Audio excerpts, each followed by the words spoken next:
BC అంశంపై BRS BJP డ్రామాలు చేస్తున్నాయంటూ మండిపడ్డారు కాంగ్రెస్ సీనియర్ నేత జగ్గారెడ్డి. ఈ రెండు పార్టీలకు బీసీ రిజర్వేషన్లపై మాట్లాడే అర్హతే లేదన్నారు. బీసీ అంశాన్ని లేవనెత్తిందే కాంగ్రెస్ అని, ఖచ్చితంగా 42% రిజర్వేషన్లు సాధిస్తామన్నారు. మరింత సమాచారం మా సీనియర్ కరెస్పాండెంట్ అశోక్ అందిస్తారు. బీసీ వివాదం ఒకటి నడుస్తుంది. ఒకరి మీద ఒకరు ఆరోపణలు చేసుకున్న పరిస్థితి. హోటల్ మేనేజ్మెంట్లో గ్లోబల్ కెరియర్ ప్లాన్ చేస్తున్నారా?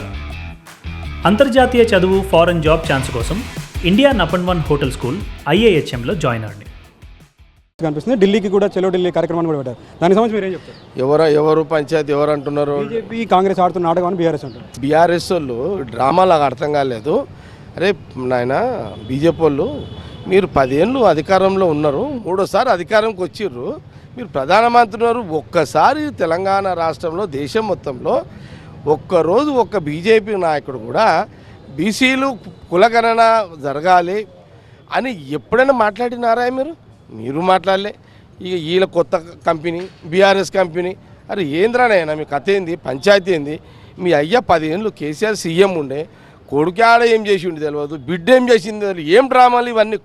పనికిమాలిన డ్రామాలు. ఇదంతా భారతదేశం ముస్లింలే, క్రైస్తవులు భారతదేశం పోలే, అంతకంటే ముందు మన హిందువులు భారతదేశం పోలే.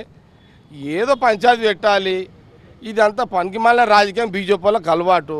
కొంతమంది ప్రజలు నమ్ముతారు, వాళ్ళకి టైం కలిసి వస్తున్నది. బీఆర్ఎస్ అలాగే బీజేపీ కలిసి నాటకాలు ఆడుతున్నాయి కూడా అటు జగ్గారెడ్డి చెప్తున్న పరిస్థితి మనకు కనిపిస్తుంది. Vote studio.